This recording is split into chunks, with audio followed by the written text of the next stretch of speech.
नमस्कार. मागील भागामध्ये आपण 12 भावांच्या बद्दल माहिती करून घेतली. आता आपण 9 ग्रहांच्या बद्दल माहिती करून घेणार आहोत. 9 ग्रहामधील सगळ्यात पहिला ग्रह आहे तो आहे सूर्य. सूर्य हा राजा आहे. सूर्य हा पिता आहे. सूर्य हा सृष्टीचा रचता आहे. सूर्यामुळेच ही सृष्टी निर्माण झाली आणि या सृष्टीमध्ये 9 ग्रह जे चंद्र, सूर्य, मंगळ, बुध यामध्ये या म्हणून सूर्याला पिता म्हणून संबोधलं जातं. नंतर आहे चंद्र. चंद्र म्हणजे माता, चंद्र म्हणजे शीतल, चंद्र म्हणजे भावनिक, चंद्र म्हणजे प्रेरणा आणि चंद्र म्हणजे इमोशनल, चंद्र म्हणजे काळजी आणि चंद्र म्हणजे आई. त्याचबरोबर पुढचा ग्रह आहे तो म्हणजे गुरु. गुरु हा मार्गदाता आहे. गुरु हा कल्याणकारी आहे. गुरु हा शुभ आहे आणि कुंडलीतील गुरुच आमच्या जीवनामध्ये योग जुळवत असतो. गुरुच हा आमच्या जीवनामध्ये आम्हाला संतान प्राप्ती करून देत असतो. गुरुच हा आमच्या जीवनामध्ये आम्हाला एखादं कार्य घडवण्यासाठी किंवा आमच्या जीवनामध्ये आम्हाला पुढे जाण्यासाठी किंवा इच्छा मिळण्यासाठी आम्हाला जर प्रोत्साहन करणारा किंवा आशीर्वाद देणारा कोण असेल तो गुरु आहे. त्याचबरोबर कुंडलीमध्ये 14 प्लॅनेट आहे तो म्हणजे राहू. राहू आमच्या जीवनामध्ये आम्हाला भ्रम, त्याचबरोबर आम्हाला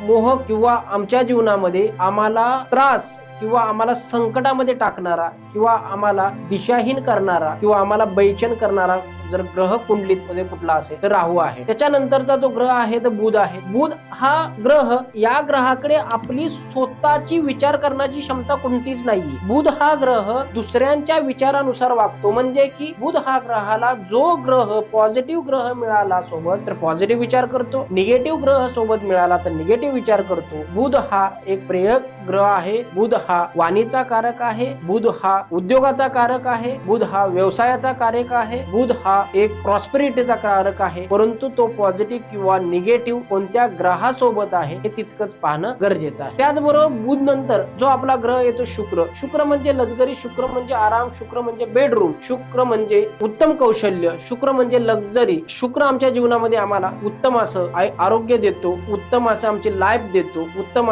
सौंदर्य देतो. त्याच्यानंतर केतू आहे. केतू हा आमच्या जीवनामध्ये आम्हाला ध्यान धारणा, साधना, आपला कोण, पराया कोण याबद्दल पण इंट्युशन देतो. पण नक्की कुठल्या व्यक्तीवर गेलं पाहिजे, कुठल्या व्यक्तीवर जोडलं पाहिजे, कुठल्या व्यक्तीशी काय बोललं पाहिजे या बाबतीत या व्यक्तींना कळत नाही किंवा या ग्रहाला थोडंसं समजत नाही. यामुळे या प्लॅनेट बद्दल थोडीशी हे लोक नेहमी कन्फ्युज असतात. हे लोक नेहमी या लोकांना नक्की काय करायचं, कुठली गोष्ट व्हायच्या आधीच हे लोक बोलून जातात. त्याच्या पुढचा जो ग्रह आहे तो आहे शनी. शनी हा निश्चित डिले करतो. शनी हा आमच्या जीवनामध्ये निश्चित आम्हाला मेहनतीच्या नंतर फळ देतो, म्हणजे की उशिरानं फळ देतो, आमची परीक्षा घेतो. पण शनी हा अत्यंत प्रामाणिक ग्रह आहे. शनी हा अत्यंत सुंदर ग्रह आहे. शनी हा तुम्ही कष्टातून लाईफ टाइम टिकेल असं नंतर तुम्हाला तो यश देतो, पण पहिल्यांदा संघर्ष करून घेतो. मंगळ ग्रहाकडे ताकद आहे. मंगळ हा ऊर्जावान आहे. मंगळ हा एकदम मंगळची ऊर्जा असेल तर व्यक्ती रागीट असतात, व्यक्ती क्रोधित होतात. अशा प्रकारे आपण 9 ग्रहांची थोडीशी माहिती समजून घेण्याचा प्रयत्न केलेला आहे. धन्यवाद.